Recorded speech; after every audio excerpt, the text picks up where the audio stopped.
बहुत समय पहले की बात है। पुराने चीन के नॉर्थ प्रोविंस में 3 मंक्स रहते थे। उनका नाम किसी को भी नहीं पता था, क्योंकि उन्होंने कभी अपने बारे में कभी किसी को कुछ बताया ही नहीं था। उन्होंने कभी किसी बात का जवाब नहीं दिया।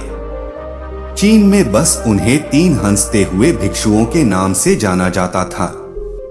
वो तीनों सिर्फ एक ही काम करते, एक गांव में प्रवेश करते, बाजार के बीचों बीच खड़े होते और हंसना चालू कर देते। वो अपने पूरे अस्तित्व के साथ हंसते थे। अचानक लोगों का ध्यान उनकी तरफ खींचा चला आता और धीरे धीरे उनके चारों ओर एक बड़ी भीड़ इकट्ठा होना चालू हो जाती। वो इतनी एकाग्रता, तल्लीनता और संपूर्णता के साथ हंसते कि उनकी हंसी देखकर सारा गांव हंसने लग जाता। जब वो पूरा गांव हंसी के समुंदर में डूब जाता तो वो दूसरे गांव में चले जाते। वो न तो कोई उपदेश देते थे और न ही कोई शिक्षा। वो जहां भी जाते अपनी हंसी से ऐसा माहौल बना देते कि लोग अपने सारे दुख दर्द भूल हंसने लग जाते। धीरे धीरे चीन के लोग उन्हें बहुत प्यार करने लगे और वो चीन में फेमस होते चले गए 3 लाफिंग मंक्स के नाम से। चाइना के लोग उन्हें बहुत प्यार करते और उनका सम्मान करते। इससे पहले और उनके बाद भी कभी किसी ने इस तरह से प्रचार नहीं किया कि जीवन सिर्फ एक हंसी होना चाहिए और कुछ नहीं। वो विशेष तौर पर किसी पर नहीं हंसते थे। वो सिर्फ हंसते थे जैसे कि उन्होंने पूरे ब्रह्मांड को ही एक मजाक समझ लिया हो, जैसे कि उन्होंने ईश्वर के मजाक को समझ लिया हो और उन्होंने एक भी शब्द का उपयोग किए बिना पूरे चाइना में इतना आनंद फैलाया जितना आज से पहले किसी ने नहीं फैलाया था। लोग उनका नाम पूछते लेकिन वो सिर्फ हंसते रहते। ऐसे उनका नाम बन गया 3 हंसते हुए भिक्षु, 3 लाफिंग मंक्स। पूरे चाइना में घूम घूम कर लोगों को हंसाते हुए समय के साथ साथ वो तीनों बूढ़े हो गए।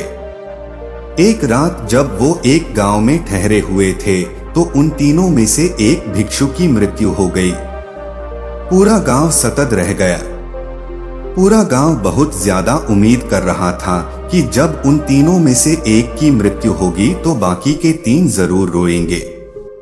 ये देखने लायक होगा, क्योंकि किसी ने भी कभी इन तीनों को रोते हुए नहीं देखा था। जब सुबह हुई तो सारा गांव इकट्ठा हुआ, लेकिन बचे 2 भिक्षु तीसरे की लाश के पास खड़े जोर जोर से हंस रहे थे। वो भी ऐसी हंसी जैसी उन्होंने भी आज से पहले कभी न हंसी हो। गांव के बड़े बुजुर्गों ने उन्हें समझाने की कोशिश की कि ये आपका साथी था और आपको इसकी मृत्यु पर हंसना नहीं चाहिए। तब उस दिन पहली बार उन भिक्षुओं ने लोगों के साथ बात की और कहा, हम हंस रहे हैं क्योंकि ये आदमी जीत गया है। हम हमेशा सोचते थे कि पहले कौन मरेगा, लेकिन इस आदमी ने पहले मरकर हमें हरा दिया।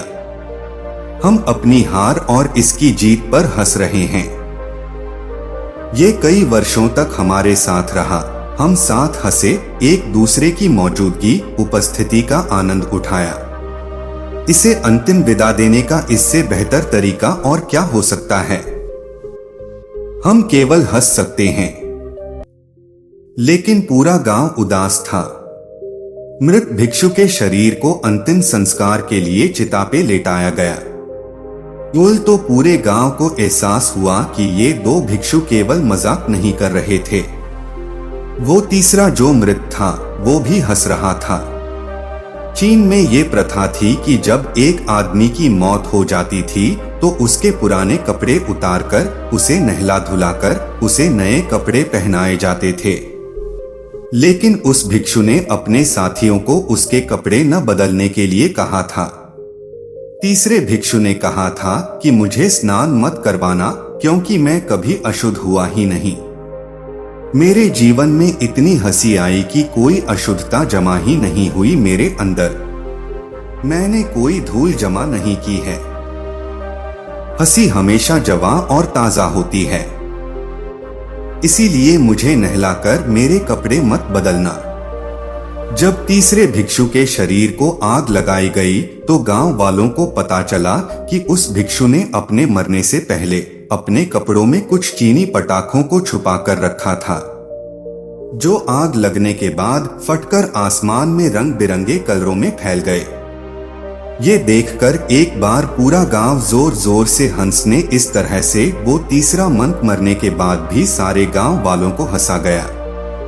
ये देखकर बचे दो भिक्षुओं ने कहा कि चालाक आदमी, तुम मर चुके हो, लेकिन तुमने एक बार फिर से हमें हरा दिया।